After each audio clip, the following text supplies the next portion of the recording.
हम जब भी फ्यूचर के बारे में सोचते हैं तो एक सवाल ज़रूर दिमाग में आता है। अगर किसी दिन अर्थ किसी वजह से ख़त्म हो गई तो हम ह्यूमंस कहाँ जाएंगे? क्या कोई ऐसा प्लेनेट है जहाँ हम दोबारा सिविलाइजेशन बिल्ड कर सकें? इसी सवाल का जवाब ढूंढने के लिए साइंटिस्ट दिन रात एक करके ऐसे एक्सोप्लैनेट्स को सर्च कर रहे हैं जो अर्थ जैसे हों, ताकि फ्यूचर में अगर ज़रूरत पड़े तो ह्यूमंस वहां शिफ्ट हो सकें। और टाइम के साथ साइंटिस्ट को ऐसे बहुत से प्लैनेट्स मिले भी जो पोटेंशियली हैबिटेबल कैटेगरी में आते थे। लेकिन प्रॉब्लम ये थी कि या तो वो प्लैनेट्स बहुत ज़्यादा दूर थे या उन पर लाइफ के लिए ज़रूरी कंडीशंस क्लियर नहीं थी। अब हमें एक ऐसा प्लेनेट चाहिए था जो डिस्टेंस में भी अर्थ के करीब हो और जहां लाइफ से रिलेटेड इम्पोर्टेंट एलिमेंट्स भी मौजूद हों। साइंटिस्ट इसी सर्च में थे जब उनकी नज़र केपलर 452b पर पड़ी, एक ऐसा प्लेनेट जो ऑलमोस्ट वैसा था जैसा साइंटिस्ट ढूंढ रहे थे। केपलर 452b हमारे सन जैसे ही एक स्टार को ऑर्बिट करता है जिसका नाम है केपलर 452। ये स्टार अर्थ से लगभग 1400 लाइट ईयर्स दूर लोकेटेड है। अगर स्टार टाइप की बात करें तो केपलर 452 एक जी टाइप मेन सीक्वेंस स्टार है। मतलब टेम्परेचर, ब्राइटनेस और एनर्जी आउटपुट तीनों एस्पेक्ट्स में ये हमारे सन से काफ़ी सिमिलर है। लेकिन एक मेजर डिफरेंस ये है कि केपलर 452 स्टार हमारे सन से अराउंड 1.5 बिलियन ईयर्स ज़्यादा पुराना है। अब सिस्टम स्ट्रक्चर की बात करें तो अभी तक केपलर 452 स्टार सिस्टम में सिर्फ एक ही कंफर्म प्लैनेट डिटेक्ट हुआ है, जो है केपलर 452b। इस प्लैनेट को 23 जुलाई 2015 को नासा के केपलर स्पेस टेलीस्कोप ने डिस्कवर किया था।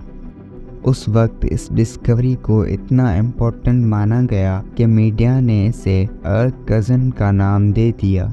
केपलर मिशन 2009 में लॉन्च किया गया था। इसका मेन गोल था ट्रांसिट मेथड यूज करके अर्थ जैसे एक्सोप्लैनेट्स डिस्कवर करना। ट्रांसिट मेथड का मतलब है जब कोई प्लैनेट अपने स्टार के सामने से गुजर रहा होता है तो स्टार की लाइट थोड़ी सी डिम हो जाती है। एस्ट्रोनॉमर्स इसी लाइट डिमिंग को एनालाइज करके प्लैनेट का साइज, ऑर्बिट और डिस्टेंस कैलकुलेट करते हैं।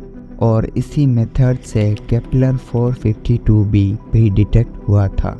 साइज कंपैरिजन करें तो केपलर 452b अर्थ से लगभग 60 गुना बड़ा है, इसीलिए इसे सुपर अर्थ की कैटेगरी में रखा गया है। नासा के मुताबिक इस प्लैनेट का रेडियस ज़्यादा होने की वजह से इसके पास एक थिक एटमॉस्फेयर ज़रूर होगा। अगर ग्रीन हाउस गैसेस बैलेंस्ड हुई तो सरफेस टेम्परेचर भी लाइफ के लिए सूटेबल हो सकता है। साइंटिस्ट ये भी एस्टिमेट करते हैं कि शायद वहाँ माउंटेन्स, वैलीज और टेक्टोनिक एक्टिविटी भी प्रेजेंट हो। और क्योंकि प्लैनेट अर्थ से बड़ा है तो ऑब्वियस सी बात है उसकी ग्रेविटी भी अर्थ से ज़्यादा होगी।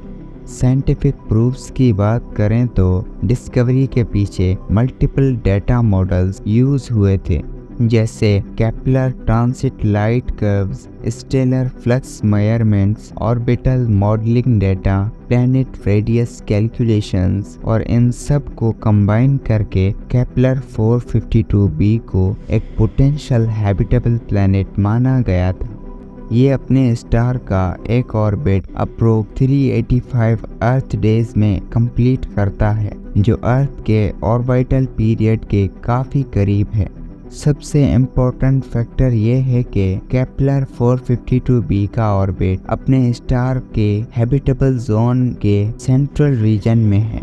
मतलब डिस्टेंस इतना बैलेंस्ड है कि वाटर लिक्विड फॉर्म में एग्जिस्ट कर सकता है। लेकिन अभी तक किसी भी स्पेसक्राफ्ट या टेलीस्कोप ने केपलर 452b का डायरेक्ट ऑब्जर्वेशन नहीं किया। रीज़न सिंपल है, डिस्टेंस बहुत ज़्यादा है और करंट टेक्नोलॉजी से डिटेल्ड इमेजिंग पॉसिबल नहीं। अब लाइफ की पॉसिबिलिटीज़ की बात करें तो क्योंकि स्टार केपलर 452 सन से ज़्यादा ओल्ड है, तो अगर वहाँ लाइफ डेवलप्ड हुई होगी तो वो अर्थ से ज़्यादा एडवांस स्टेज पर हो सकती है, या ये भी पॉसिबल है कि लाइफ अभी माइक्रोबायल फेज़ में हो। लेकिन सबसे इम्पोर्टेंट पॉइंट यहाँ से स्टार्ट होता है।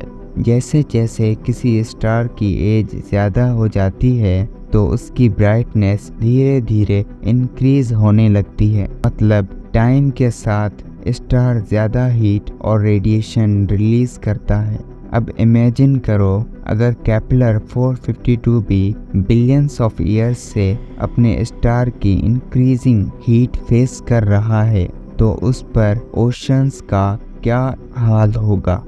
साइंटिस्ट का मानना है कि शायद वहाँ runaway green house effect start हो चुका होगा। इस प्रोसेस में टेम्परेचर इंक्रीज होता है, ओशंस एवापोरेट होने लगते हैं, वाटर वेपर एटमॉस्फेयर में फिल होने लगते हैं, और जैसे कि वाटर वेपर खुद एक पावरफुल ग्रीन हाउस गैस है तो ये और हीट ट्रैप करता है, टेम्परेचर और बढ़ता है, और इसी तरह से ये साइकिल कंट्रोल से बाहर चली जाती है। एग्जैक्टली वही प्रोसेस जो आज वीनस को एक हेल लाइक वर्ल्ड बना चुका है। इसी पॉसिबिलिटी की वजह से साइंटिस्ट केपलर 452b को एक स्पेशल नाम देते हैं जो है अर्थ्स पॉसिबल फ्यूचर मिरर। मतलब अगर आज केपलर 452b पर ये रन अवे प्रोसेस चल रहा है तो फ्यूचर में अर्थ भी इसी फेज से गुजर सकता है, और तब अर्थ के साथ भी वही सब होगा जो शायद आज केपलर 452b के साथ हो रहा है। अब जेम्स वेब स्पेस टेलीस्कोप और फ्यूचर मिशंस ही डिसाइड करेंगे कि केपलर 452b ह्यूमैनिटी का सेकंड होम बनेगा या सिर्फ एक कॉस्मिक वार्निंग साबित होगा। आपकी इस बारे में क्या राय है, मुझे नीचे कमेंट्स में ज़रूर बताएं, और साथ में चैनल को भी सब्सक्राइब कर लें।